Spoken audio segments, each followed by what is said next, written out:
Bueno, en esta segunda parte vamos a hablar de farmacocinética. Ya la definimos, la farmacocinética. Y algo que dijimos muy importante a lo largo de la charla anterior es que una droga está en condiciones de actuar cuando alcanza condiciones óptimas en biofase. Y eso a veces es fácil de conseguir y a veces no. Y algo que es muy importante tener en cuenta es si la biofase es superficial. ¿Por qué? Porque si es superficial basta con aplicar el fármaco en forma tópica. En cambio, si la biofase es profunda, por ejemplo en el sistema nervioso central o en el aparato cardiovascular, el fármaco tiene que administrarse para que se absorba, circule por sangre y desde allí llegue a la biofase. Es decir, acá en el esquema que vemos a la izquierda tenemos los dos tipos de aplicaciones y efecto que desencadenan las drogas. Entonces, la aplicación y el efecto local, ¿sí? Uno aplica donde la farmacodinamia antecede a la farmacocinética, por eso tenemos líneas punteadas. Entonces, primero actúa, absorbe y pasa al organismo.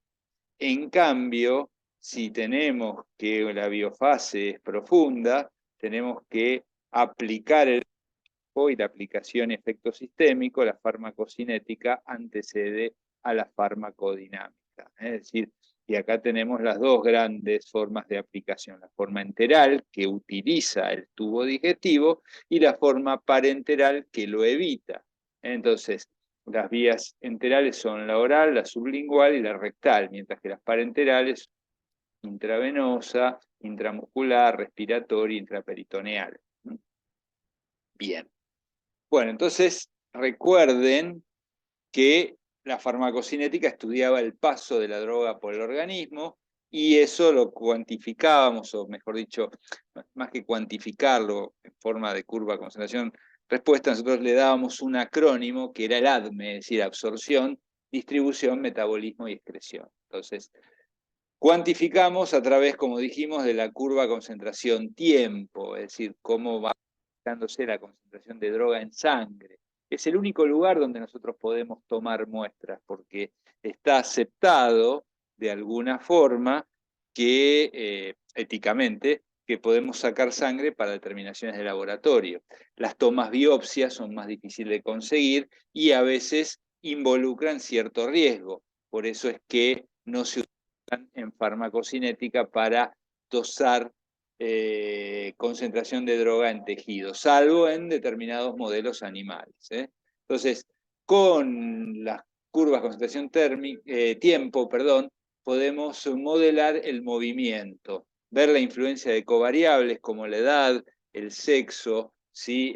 El peso, ¿sí? O la estatura, y predecir ciertos comportamientos de la droga. Entonces, fíjense, cuando uno aplica por vía parenteral, ¿sí? Y no hay absorción, en este caso por vía intravenosa, la droga entra en el organismo directamente, no tiene absorción y solo sale. Por eso tenemos esta curva concentración-tiempo. Entonces tenemos distribución y eliminación o clearance, que es sinónimo de metabolismo y excreción. Si la salida, la eliminación.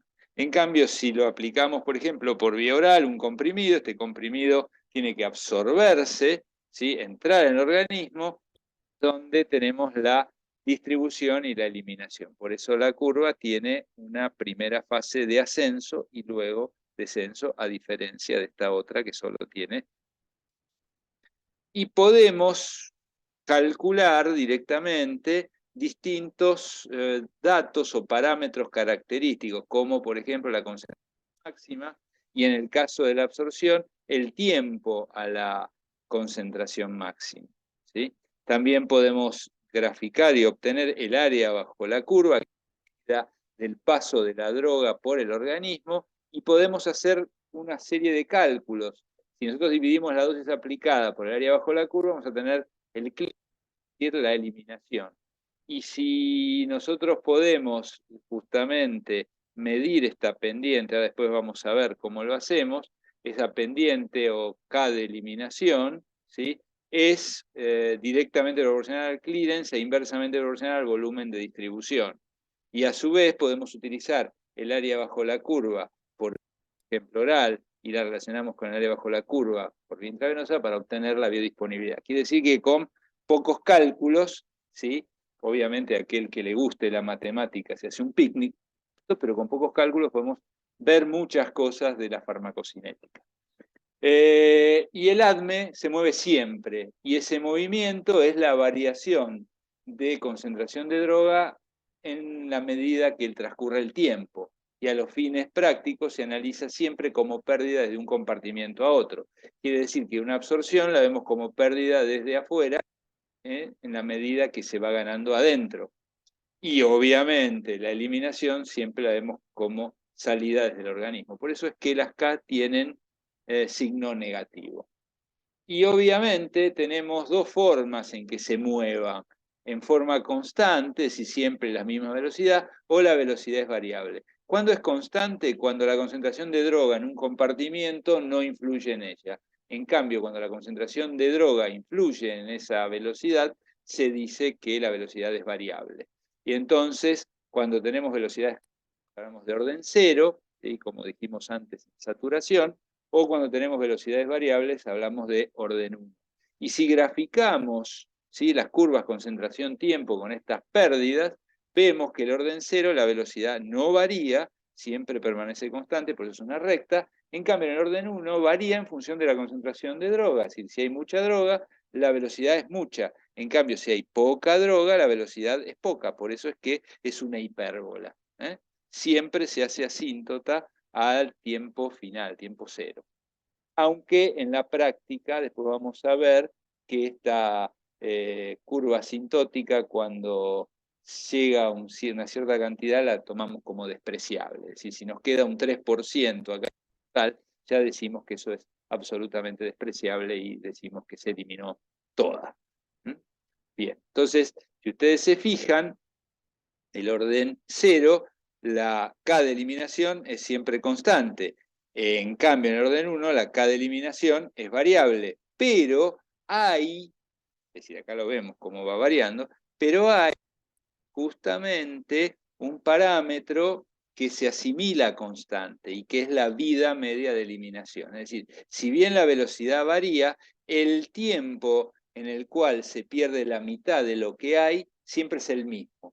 Y eso se llama vida media de eliminación. Entonces, fíjense, acá tenemos una K y acá tenemos la vida media de eliminación.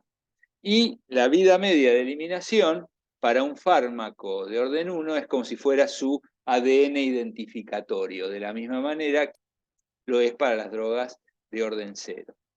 La vida media y la K en el orden 1 siempre están relacionadas, es decir, la vida media es justamente K dividido el logaritmo natural de 0,5. Es decir, cuando nosotros representamos la curva concentración-tiempo en forma logarítmica, utilizamos el logaritmo de la concentración de la droga, la K, que era hiperbólica, se transforma en una recta.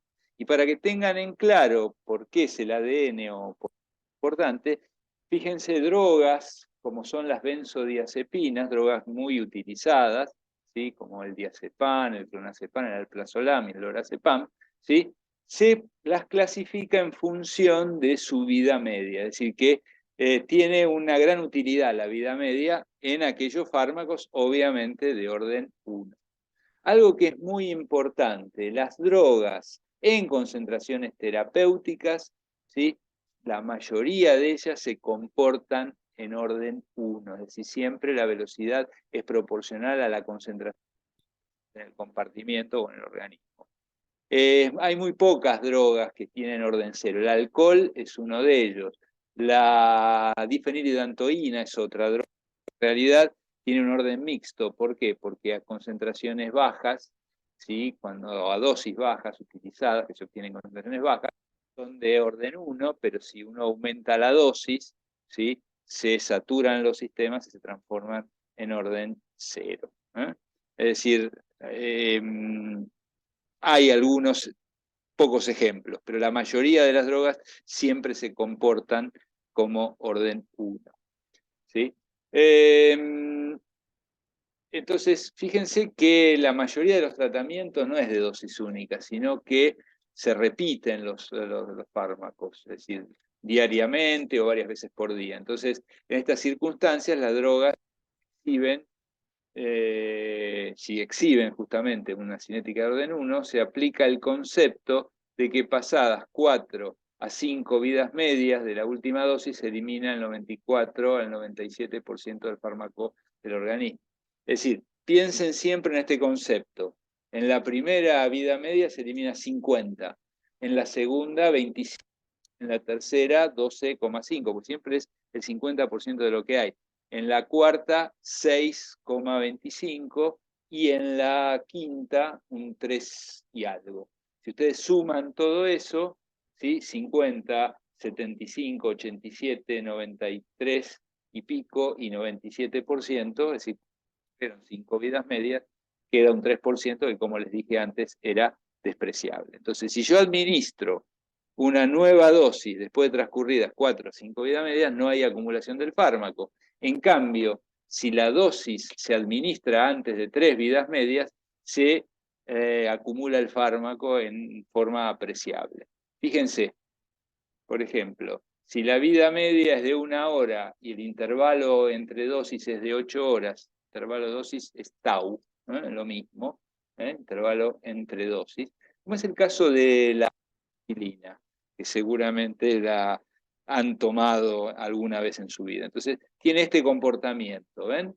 Es decir, al tener una vida media de 1 hora, a las 5 horas se fue todo, que todavía hasta tengo 3 horas libre de droga. En cambio, si yo tengo un fármaco que tiene una vida media de 6 horas y se administra cada 8 horas, a las 8 horas no se eliminó todo todavía, sino que recién se eliminó la mitad y un poquitito más. Entonces vamos a tener esto. Fíjense, ¿ven? Se empieza a acumular. ¿Bien? Entonces aparece este de picos y valles. ¿Ven? Acá tienen la concentración pico, ¿sí? Acá arriba, aquí, y acá la concentración valle. Y hay una diferencia de concentración, es decir, va haciendo una subida de tal manera que tenemos una concentración de estado estacionario, que es un poco más que el promedio entre las dos, ¿no? Un poquitito más alta, es como si fuera la presión arterial media, esta concentración de estado estacionario. Fíjense cómo, de alguna manera, ¿sí? Se llega a una meseta. Y esa meseta, ¿sí? Se alcanza también una vez que pasaron 4 a 5 vidas medias. Es decir, la droga se acumula, pero hasta una meseta. Siempre cuando se llega a esa meseta, todo lo que entra en una dosis es lo mismo a lo que sale durante ese tiempo. Eso es importante tenerlo presente. Entonces, fíjense en este caso, si yo cambio la dosis, pero conservo el tau, se modifica la concentración de estado estacionario sin modificar mayormente la diferencia entre la concentración pico y la concentración valle. ¿Ven? Usar una dosis de 1 miligramo da esta concentración de estado estacionario y la dosis de 2 miligramos, el doble, da un poco más alta. Si no hay ningún inconveniente, prácticamente el doble de lo anterior. En cambio, si nosotros conservamos el tau, conservamos la dosis, pero cambiamos el tau, se modifica totalmente la concentración de estado estacionario, pero también la relación o la diferencia pico-valle. Fíjense, por ejemplo, si en vez de dar una dosis de 1 miligramo por hora, damos 3 miligramos cada 24 horas. Ven cómo subió la concentración de estado estacionario y también, ¿sí?, cómo sube y baja mucho más, y hay diferencia entre la concentración pico y el valle. ¿Bien? En cambio, si fraccionamos aún más, por ejemplo, damos una dosis de 0,5 cada 4 horas, la dosis total es la misma, fíjense cómo se hace más chica el pico-valle y la concentración de estado estacionario. Bien, entonces, hay fármacos cuyos efectos se correlacionan con las concentraciones plasmáticas, o por lo menos es medir concentraciones plasmáticas como reflejo de la concentración en biofase. Pero hay otros que no.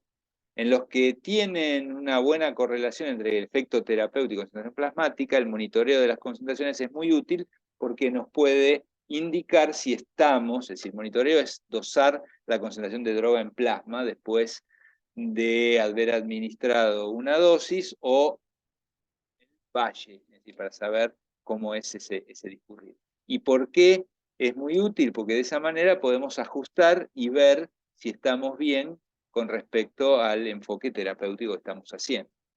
Fíjense que hay drogas que se correlacionan entre lo que nosotros llamamos ventana terapéutica. La ventana terapéutica es la diferencia que hay entre la concentración mínima efectiva y la concentración tóxica, o perdón, concentración mínima tóxica porque es más alta, menos la concentración mínima efectiva. Esa sería la diferencia de concentración, es la ventana terapéutica. Lo que uno busca cuando hay correlación con ventana terapéutica es que la concentración pico-valle siempre caiga dentro de esa ventana terapéutica, como vemos ahí.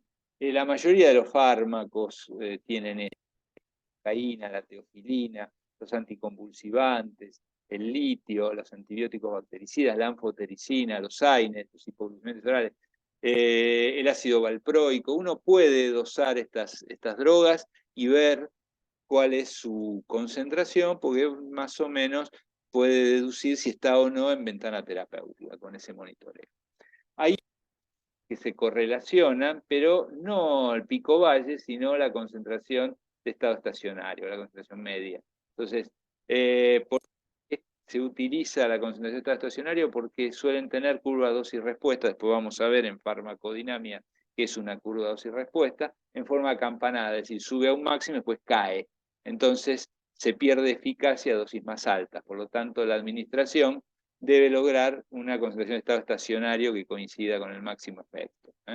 Por ejemplo, ciertos psicofármacos, como los antidepresivos, corresponden a esto. Y después están las que no se correlacionan. Acá lo que importa es la concentración máxima o pico que se alcanza. ¿Por qué? Porque esa concentración pico o máxima alcanzada es la que se correlaciona con el efecto. Muestra una respuesta de tipo cuantal, de todo nada, que es decir, que solo se alcanza cuando llegamos a ese pico máximo. ¿Sí? Entonces, no importa lo que ocurra el resto del tiempo. Son ejemplos los glucocorticoides y los inhibidores de protones. Entonces, para aquellos que tenemos la ventana terapéutica, entonces acá tenemos de vuelta, ¿sí?, la concentración mínima efectiva y la concentración mínima tóxica. ¿Ven? Sí, tiene que estar dentro de la ventana terapéutica. Cuanto más amplia la ventana terapéutica, más seguro es el fármaco y menor su riesgo sanitario. Por riesgo sanitario, una categoría que define las agencias regulatorias para ver si el fármaco es seguro o no para la población. Las ventanas estrechas obligan al monitoreo, obviamente, mucho más importante, ¿no? Es decir, bien más estrecho, siempre y cuando se funcione, ¿no? Obviamente. Por eso estamos hablando de ventanas terapéuticas estrechas. ¿Y cómo solucionar este riesgo? Básicamente reducir el tau, pero a veces se pierde la adherencia. A veces hay que empezar a tratarlo con menores dosis, que van a dar más tiempo ante la efectividad, es decir, lo que se llama la titulación, o si no, se puede cambiar el fármaco o ver si hay sistemas de liberación programada, es decir, si están bien estudiados. Sistemas de liberación programada liberan fármaco en forma no brusca, no moderada, y eso puede reducir estos picovalles. Ahora, ¿qué pasa si con las primeras dosis sucesivas no se alcanzan las concentraciones mínimas efectivas o están muy altas? Y yo necesito sí o sí iniciar el tratamiento que tenga efectividad, no me da tiempo a que pase y empiece a aumentar la concentración plasmática para alcanzar la concentración mínima efectiva. Si necesito ya sí o sí que actúe el fármaco. Doy lo que se llama una dosis de carga. Y para ello, calcular el factor de acumulación, y ahí tienen los distintos cálculos, que se usa siempre y cuando tau es inferior, es decir, el intervalo entre dosis, a 2 vidas medias y se quiere lograr la respuesta rápida. Entonces, ¿qué es lo que se hace? Se hace dosis de carga por dosis usual por A. Es decir, A tiene que ser 1, 2 o 3. Si es 1, no necesitamos dosis de carga porque es la misma. 2, ¿sí?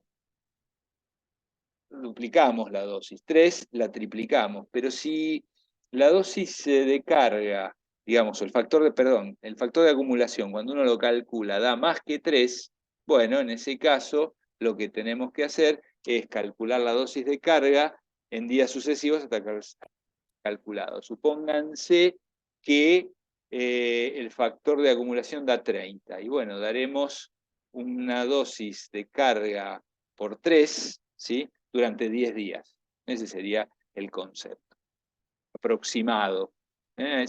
Hay esquemas, no todas las drogas utilizan o son necesarias las dosis de carga.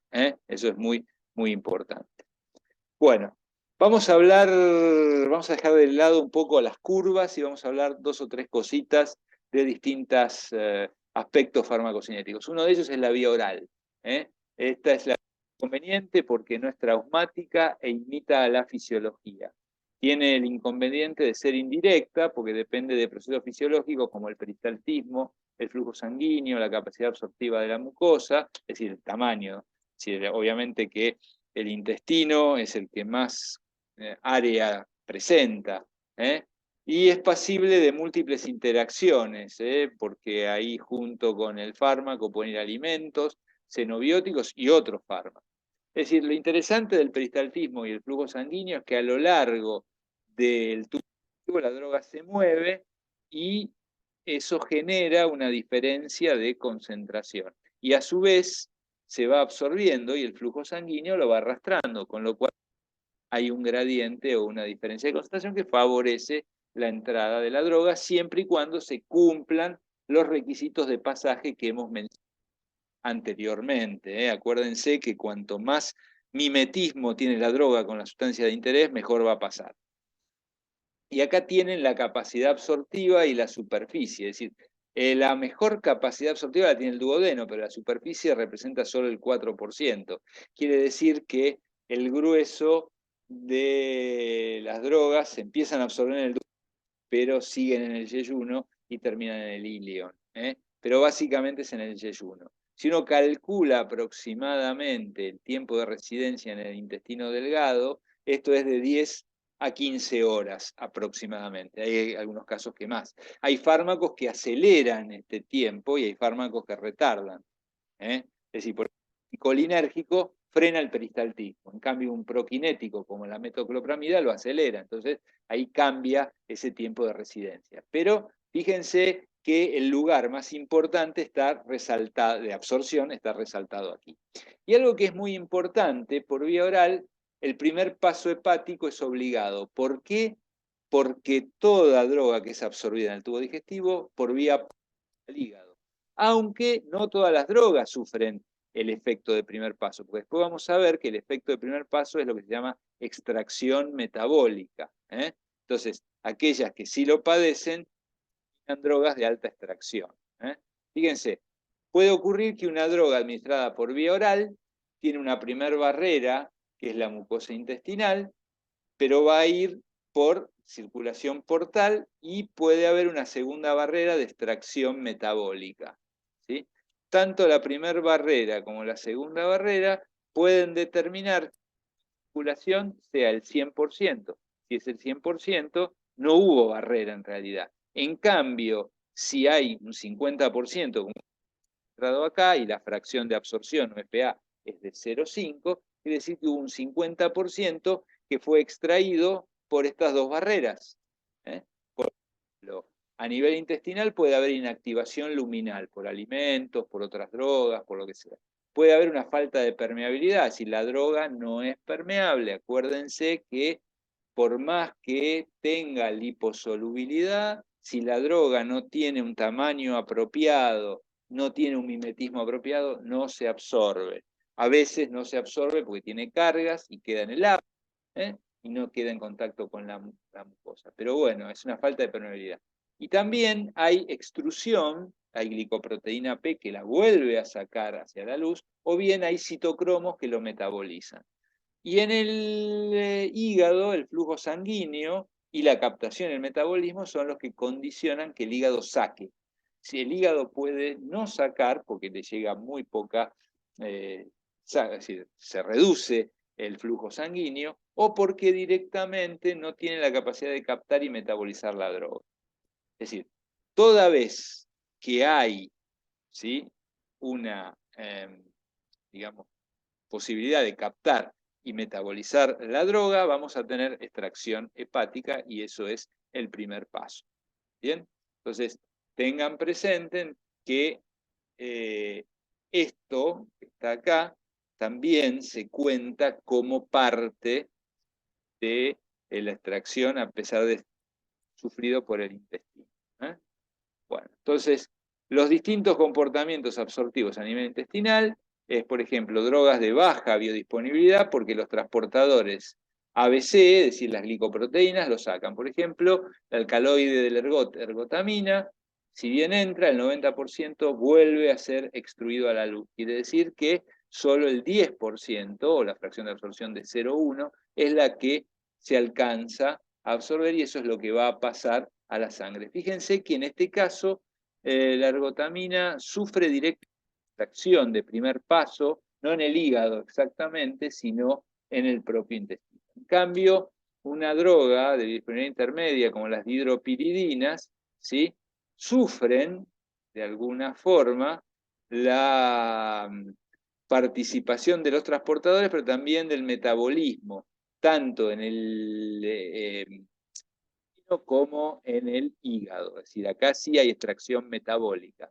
Fíjense que las glicoproteínas pueden sacar una parte, solo un 15%, pero después hay un metabolismo, ¿sí?, de alguna manera de un 35% en el propio intestino y otro tanto en el que hacen que la fracción de absorción final, lo que detectemos en sangre, ¿sí?, sea, ¿sí?, del 0,5%. Y finalmente hay drogas que directamente ni se bombean hacia afuera, ni se metabolizan, ni en el hígado, ni en el intestino.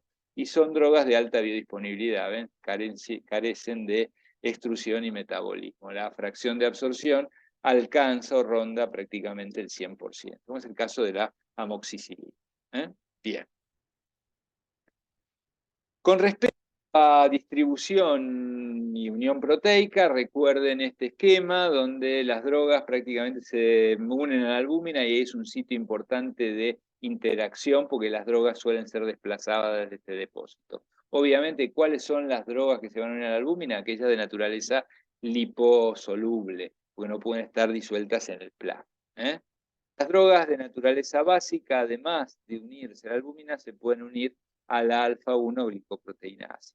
Pero la albúmina es el reservorio de altísima capacidad y fíjense que tiene muchos sitios. Por ejemplo, el sitio para la bilirrubina, el sitio para el tamoxifeno, que es ocupado por los ácidos grasos, sitio de esteroides, y sitios que son utilizados, el A y el B, por drogas y xenobióticos. Fíjense que son los mismos, si bien el sitio A es el de los anticoagulantes orales y el de los AINE, por eso el sitio B también tiene a los anticoagulantes orales unidos. Es decir, hay dos sitios de alta afinidad por lo soluble. El sitio A de anticoagulante oral, el sitio B de benzodiazepina. Ese sería el tema. Pero fíjense que son compartidos. Bien. Son drogas que van a interactuar entre sí y se van a desplazar. Hay que tener presente que estas drogas, después lo van a ver en más detalle, los anticoagulantes orales, son drogas de ventana terapéutica muy estrecha, así que su concentración plasmática debe estar finamente controlada, así que si un fármaco como un AINE los desplaza, puede aumentar mucho la fracción libre y su peligrosidad. Bueno, con respecto al metabolismo de los fármacos, la idea es que a través de las enzimas, ¿sí?, yo tome prodrogas o drogas inalteradas y la transforme en drogas y metabolitos que son más hidrosolubles y de más fácil excreción. Es decir, las drogas no son metabolizadas para inactivarla, es una consecuencia. Las drogas son metabolizadas para aumentar su excreción, su polaridad para ser excretada fácilmente por filtración y secreción renal.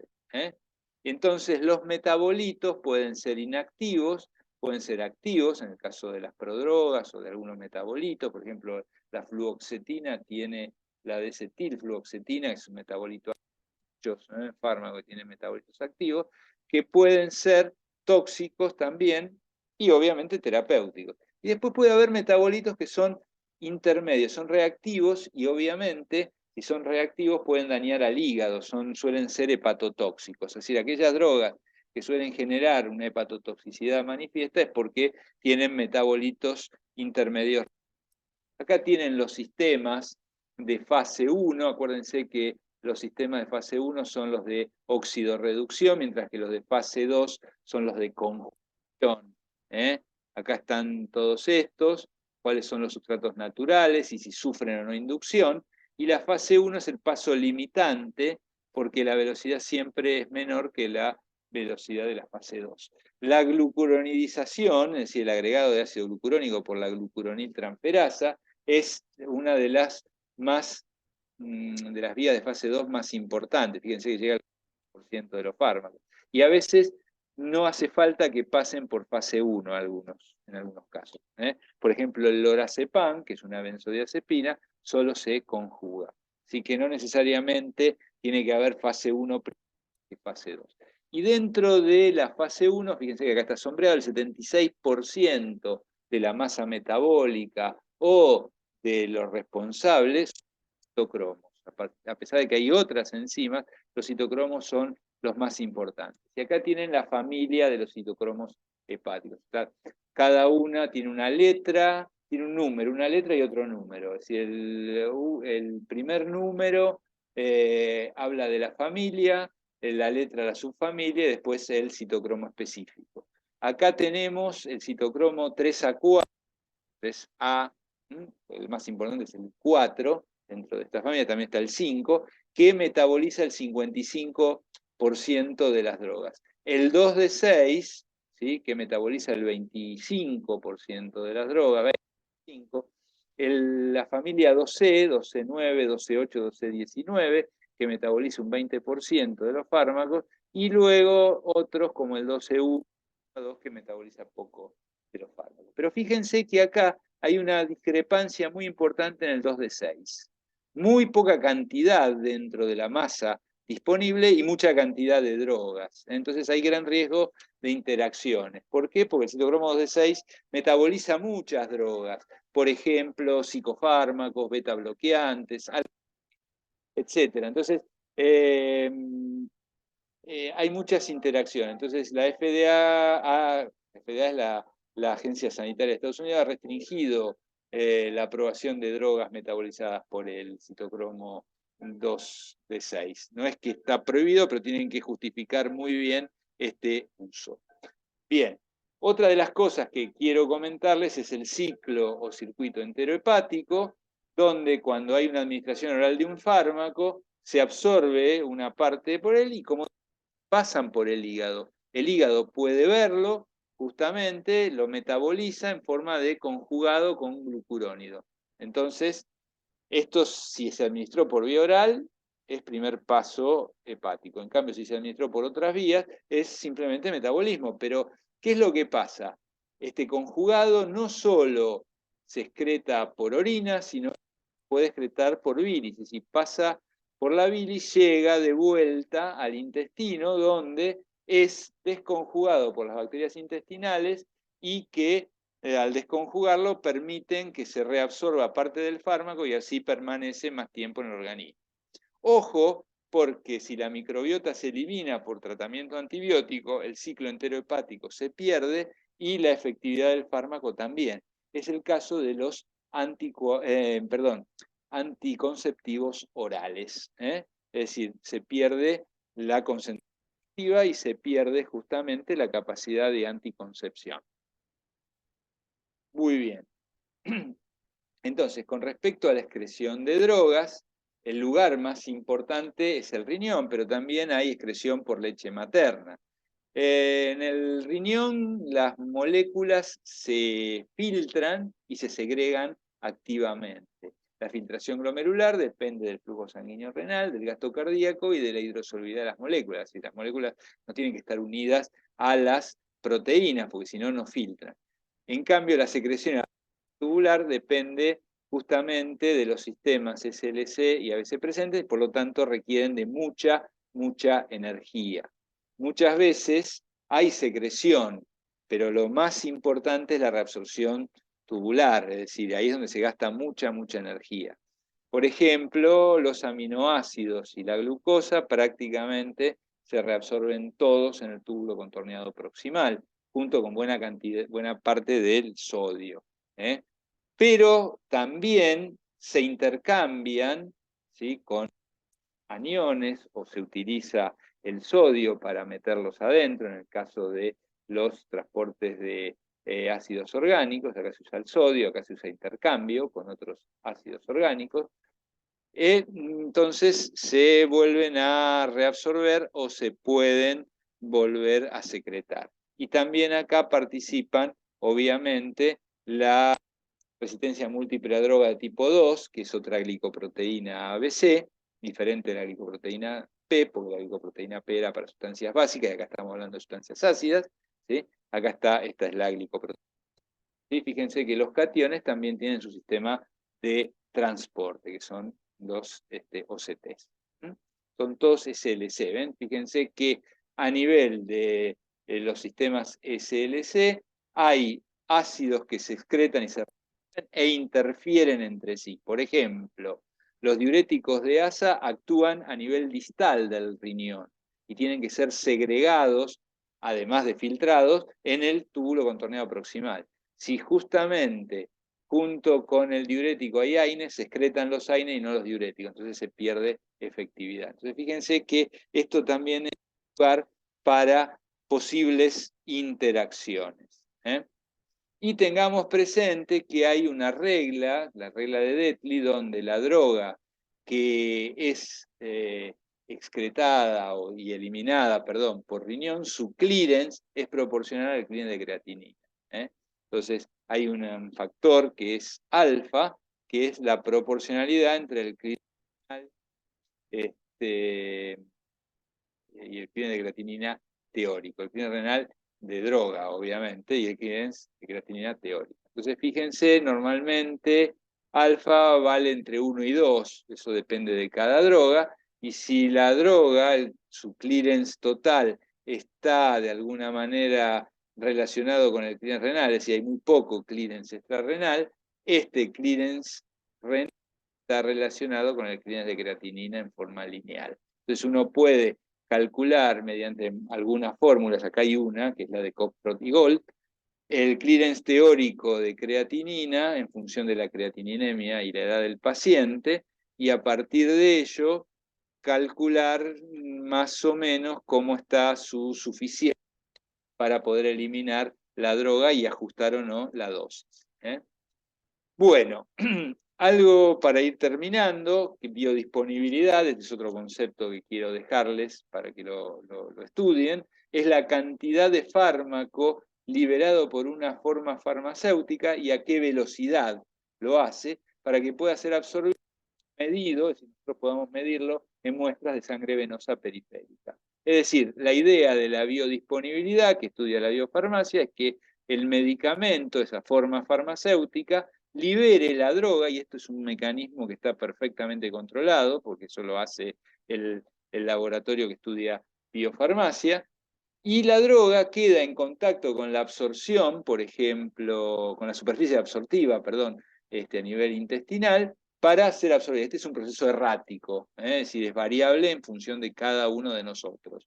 Es decir, y eso es lo que determina la concentración en sangre. Entonces, la biodisponibilidad puede ser relativa o bioequivalencia, que se estudia en fase 4, para comparar la calidad de dos formas farmacéuticas similares producidas por diferentes elaboradores. Es decir, hace foco en la liberación porque estudia la forma farmacéutica. En cambio, la biodisponibilidad absoluta en fase 1 cuando no sabemos bien todavía nada de la droga, o muy poco, para saber cuánta droga se absorbe y si preparamos bien esa forma farmacéutica para poder darla en fases sucesivas de investigación. Entonces, la parte liberadora, de alguna manera, estudia muy bien cómo se va liberando la droga y de alguna forma, se disuelve. ¿Ven? Fíjense, está en una masa que en los comprimidos, esto genera un granulado, puede estar en unos aerosoles o en unos sobres, ¿sí? O una solución directamente, es decir, el fármaco en un comprimido se va disolviendo en los jugos, o bien lo podemos ir preparando en formas diferentes, ¿sí? Para que la droga esté lista para absorberse. Entonces, si uno se fija, si este es el comportamiento intravenoso de droga, se parece bastante. Y fíjense que la solución permanece en el tubo digestivo no más de 4 horas. En cambio, las cápsulas y los comprimidos permanecen mucho más. ¿Por qué? Porque se tienen que disgregar, este polvo disolverse y luego estar en condiciones para absorberse. Entonces, todo esto que tiene que ver con la liberación o la bioequivalencia se estudia de esta forma. En cambio, la absorción son factores propios del individuo, que acá los dividí en 1 y 2 porque me va más cómodo. Fíjense que en el 1, todo lo que es etnia y genética, que eso es idiosincrático. Sexo y edad y patologías que alteren al tubo digestivo o que alteren también el flujo sanguíneo. No se olviden que la sangre participa llevándose la droga. Y factores del individuo, pero en este caso algo que está un poco más controlado, como el esquema posológico que nosotros como médicos definimos, otras drogas que damos para las posibles interacciones, y obviamente el horario de las ingestas, es decir, tenemos que tener claro si el fármaco se puede administrar o no junto con las comidas. ¿Bien? En suma, la farmacocinética en sí es errática y con gran variabilidad interindividual, mientras que la liberación de la biofarmacia es exacta, precisa y controlable. Bueno, para ir terminando, las interacciones farmacocinéticas son interacciones en el ADME. ¿Ven? Si en un determinado momento dentro de la ventana terapéutica adicionamos otra droga, se nos puede disparar por encima de las concentraciones mínimas tóxicas o se nos pueden caer debajo de las concentraciones mínimas efectivas. En este caso tenemos inefectividad, en este caso tenemos toxicidad. ¿Qué nos lleva a este incremento por encima de la concentración mínima tóxica? La inhibición de las lipoproteínas P, el desplazamiento proteico, la inhibición enzimática, el metabolismo y la inhibición de la excreción renal. Fíjense que suele ser más bien rápidos, salvo la inhibición a nivel renal. En cambio, ¿qué nos lleva por debajo de la concentración mínima efectiva? La quelación y secuestro de droga en el tubo digestivo, eso es rápido, una alteración del peristaltismo, es medio, la inducción enzimática, es decir, se aumenta la masa metabólica hepática, eso es muy lento porque es genético, y la alteración del ciclo entero hepático, que tiene una velocidad media, es decir, depende más que nada de la eliminación o la tasa de eliminación de la flora. Así que, bueno, y con esto hemos terminado la segunda parte.